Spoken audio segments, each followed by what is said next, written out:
మహాగణాధిపతే నమః. శ్రీ గురుభ్యో నమః. శ్రీమాత్రే నమః. ప్రేక్షకులందరికీ స్వాగతం. ప్రతి మనిషి జీవితంలోనూ సుఖదుఖాలు అలాగే ఆటుపోట్లు అనేవి సహజం. అయితే ఇక్కడ మనకి ఎవరికైనా సరే ఈ ప్రపంచంలోని ఆడవాళ్ళందరికీ కూడా ఎవరు జన్మించినా కూడా 12 రాసుల్లోనే జన్మించడం అనేది జరుగుతుంది. అదే ఒక్కొక్కళ్ళు ఒక్కొక్క రాశిలో జన్మిస్తారు. ఎవరు జన్మించినా ఆ 27 నక్షత్రాలు ఆ 12 రాసుల్లోనే జన్మించడం అనేది జరుగుతుంది. అయితే ఇక్కడ ఈ నవగ్రహాలు అనేవి ఏవైతే ఉన్నాయో ఈ నవగ్రహాల యొక్క సంచారము, స్థితి, అలాగే వాటి ఉండే ఉచ్చ నీచ స్థానాలు, అలాగే వాటికి సంబంధించిన యోగాలు, అలాగే వీటికి ఏవైతే జాతక ప్రకారం ఉండి జరుగుతున్న మహర్దశలు, అంతర్దశలు, ప్రత్యంతర్దశలు, వీటిని బట్టి, అలాగే వీటికి మధ్య మధ్యలో గోచారీత్యా వక్రీకరణ, అలాగే స్తంభన చెందడం, ఇలా రకరకాల యొక్క గ్రహాల్లో యొక్క మార్పులను బట్టి, అంటే వాటి యొక్క స్థానచలనాలు, వాటి యొక్క వీక్షణలు, వీటి బట్టి వచ్చే మార్పులను బట్టి మనకి జీవితంలో మనకి హెచ్చు తెగ్గులు ఉండడం అనేది జరుగుతుంది. ఒక్కోసారి గ్రహాలు అనుకూలంగా ఉన్నప్పుడు అప్పటి వరకు చాలా బీదరికంలో ఉన్నవాళ్ళు కానీ, కష్టాలు అనుభవిస్తున్న వాళ్ళు కానీ, లేకపోతే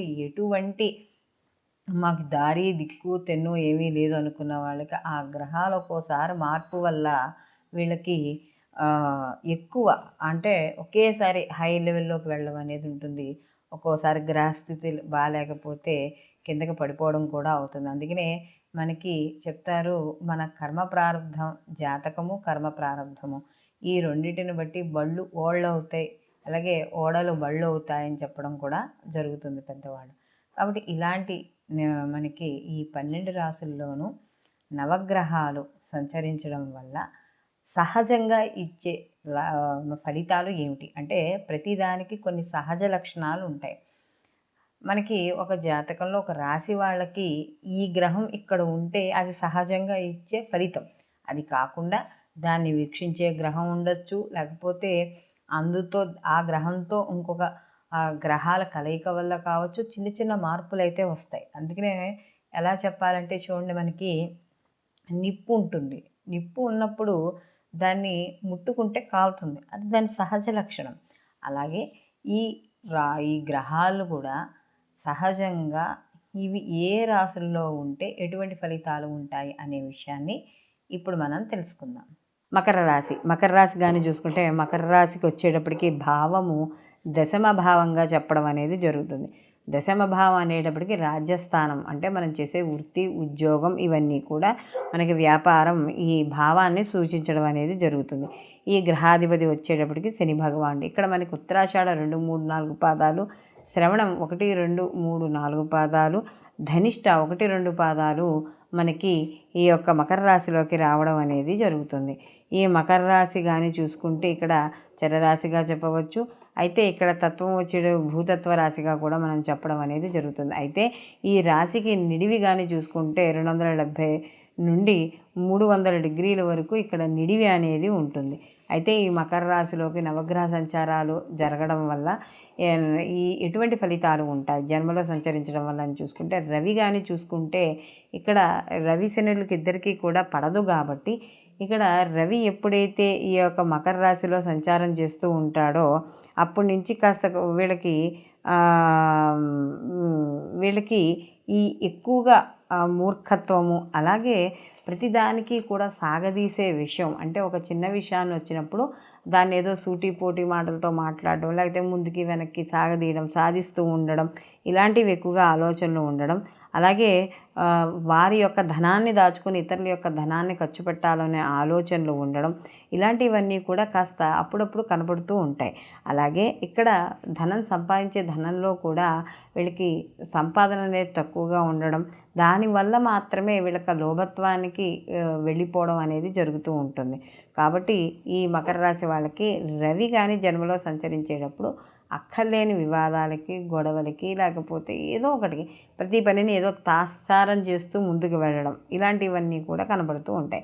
అదే చంద్రుడు కానీ చూస్తే ఇక్కడ ప్రతిదానికి కూడా కాస్త మాట స్లిప్ అవ్వడం, లేకపోతే గుర్తు లేకపోవడం ఇలాంటివి ఉంటూ ఉంటాయి.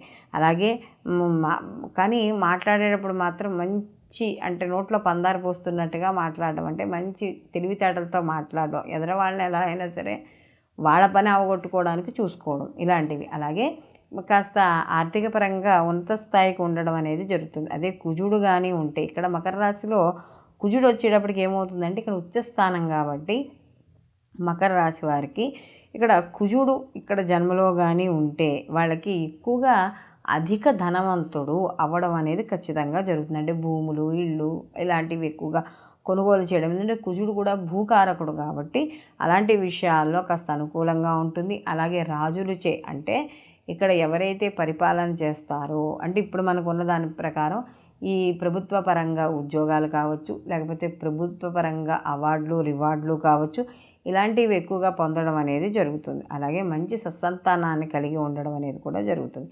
అదే బుధుడు కానీ ఉంటే, ఇక్కడ బుధుడు కానీ ఉంటే ముఖ్యంగా ఇక్కడ అక్కర్లేని ఖర్చులు ఎక్కువగా చేయడం, ధనహీనుడు అవ్వడం, అలాగే అనవసరమైన అప్పులు చేస్తూ ఉండడం, అంటే రుణాలు ఉన్నా అవసరం ఉన్నా లేకపోయినా ఎక్కువగా రుణాలు చేస్తూ ఉండడం, రెండు బద్ధకంగా ఉండడం, అంటే ఏ పని చేయాలన్నా చేయలేకపోవడం. ఆ పని చేయకపోవడం వల్ల ఏమవుతుంది, ఇక్కడ రుణాలు చేసేవలసిన అవకాశం వస్తుంది. కాబట్టి స్థిరమైన ఉద్యోగం చేయకపోవడం, ఇలాంటివన్నీ కూడా దీనికి కారణాలు అవుతూ ఉంటాయి. ఇంకా అదే గురువు కానీ ఇక్కడ జన్మలో ఉంటే, ఇక్కడ ముఖ్యంగా గురువుకి నీచస్థానం కాబట్టి ఇక్కడ చెయ్యకూడని పనులు చేయడం, అంటే ఏదైతే తన ధర్మం చెప్పిందో, ఏదైతే అంటే ఇక్కడ మామూలుగా సహజంగా కానీ చూసుకుంటే అక్కడ స్థానాన్ని బట్టి ఇక్కడ మనకి ఏవైతే రాజస్థానంగా కూడా మనం భావిస్తాం కాబట్టి సహజంగా అక్కడ ఉన్నప్పుడు ఏమవుతుంది అంటే మనకి ఈ చక్రంలో మనకి 10వ స్థానం, కానీ జన్మచక్రానికి వచ్చేటప్పటికి మాత్రం అక్కడ ఆయన నీచిలో ఉంటాడు కాబట్టి ఎంత ధనం సంపాదించాలనుకున్నా, ఎంత చేద్దాం అనుకున్నా కూడా ఎక్కడో ఒక్కడ కొద్దిగా డౌన్ అవ్వడం, అంటే అనుకున్నంత లాభాలు వీళ్ళకి కలగకపోవడం, అలాగే ఒక్కోసారి చెయ్యకూడని పనులు కూడా చేయడం, అంటే తన స్థాయి కన్నా తక్కువగా ఉన్న పనులు చేయడం, ఇలాంటివి జరుగుతూ ఉంటాయి. గురుబలం తక్కువగా ఉండడం అనేది ఉంటుంది. అలాగే శుక్రుడు కానీ ఉంటే ఇక్కడ అంటే అందరినీ ఆకర్షింపబడి చేయడం, అందరి పనులు అన్నీ చేసుకోవడం, లేదా ప్రతి పనిలోనూ కూడా చొరవబడి వెళ్ళడం, తద్వారా వాళ్ళకు ఒక మంచి గుర్తింపు లభించడం, ఇలాంటివన్నీ కూడా జరుగుతూ ఉంటాయి.